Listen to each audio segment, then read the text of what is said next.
सगळेच उंच आहेत ना माझ्यापेक्षा.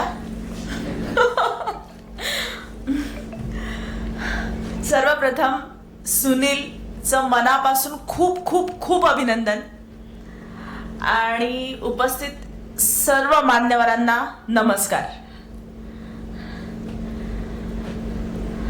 2 वर्षापूर्वी आमची फैजपूरला एका युथ फेस्टिवलला भेट झाली आणि भेट झाल्यावर कळलं की अरे आपली तर ओळख असायला हवी होती.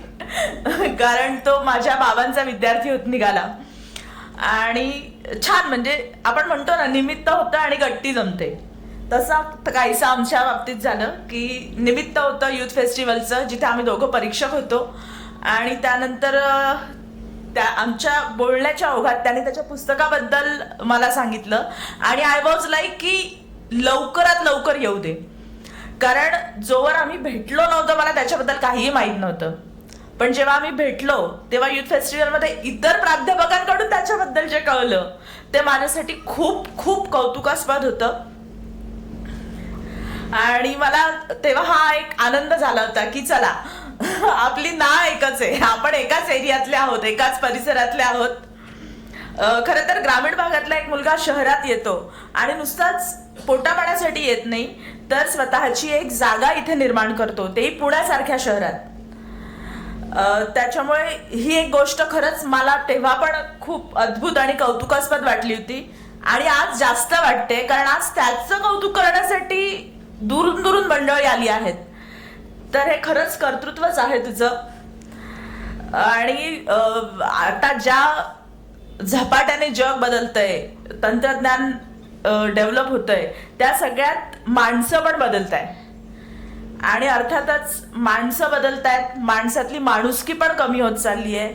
आणि हे सगळं प्रकर्षाने जाणवत असताना आपण ज्या भागातून आलो आहोत त्या भागात आपण मोठा होण्याच्या प्रोसेसमध्ये आपल्याला हातभार लावणाऱ्या आपल्या गुरुजनांचं या निमित्ताने स्मरण ठेवणारा त्याचा जो गुण आहे त्यासाठी विशेष अभिनंदन.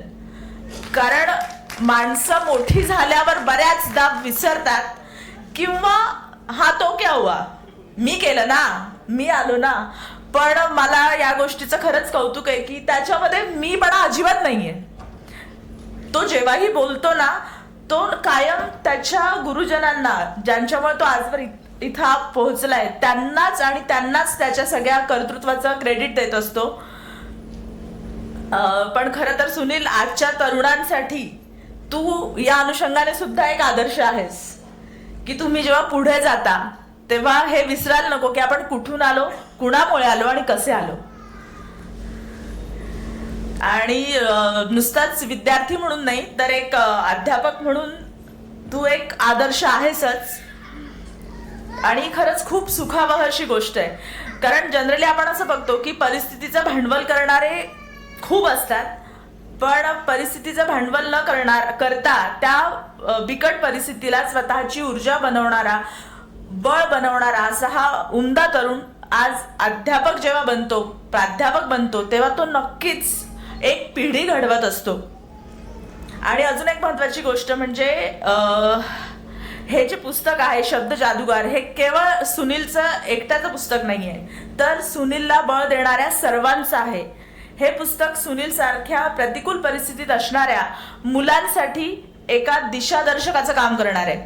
कारण या पुस्तकात त्याने जे अनुभव मांडलेत आणि त्याच्याबद्दल इतरांनी जे लिहिलंय ते खरोखर प्रत्येकाने वाचावं आणि आपल्या आजूबाजूच्या भरकटता आहेत असं वाटणाऱ्या टीनेजर्सला आणि तरुणांना ऐकवावं, गिफ्ट करावं असं पुस्तक आहे. तुम्ही आम्ही धडपड हा शब्द खूपदा बोलतो, सहज वापरतो. धडपडल्याशिवाय धडपडता येत नाही. अशा धडपड करत दीपस्तंभासारख्या उभ्या राहिलेल्या, नुसत्याच उंचीने नाही तर कर्तृत्वानेही उंच असणाऱ्या दिशादर्शक तरुणाची कहाणी म्हणजे हे पुस्तक आहे. हे सगळ्यांनी आवर्जून विकत घेऊन वाचा. आणि खरं तर या अनुषंगाने मला भारतीताईचं पण अभिनंदन करायला खरंच आवडेल, कारण कितीही काहीही म्हणा, जनरली एक स्टेबल मुलगा बघून लग्न करतात मुली, पण त्या दोघांनी एकत्र येऊन त्यांचं आयुष्य स्टेबल केलंय आणि ही खूप मोठी गोष्ट आहे. तर मला असं वाटतं भारती ताईसाठी परत एकदा जोरात टाळ्या. आणि कल्याणकर सरांनी ज्या प्रकारे पुस्तक शब्दांकित केलं आहे आणि प्रकाशनही केलंय, तर एका संघर्ष गाथेचंच हे प्रकाशन आहे आणि ती गाथा जगासमोर आणल्याबद्दल सरांचंही अभिनंदन. मंडळी, आयुष्यातला स्वप्न आपण सारेच बघतो.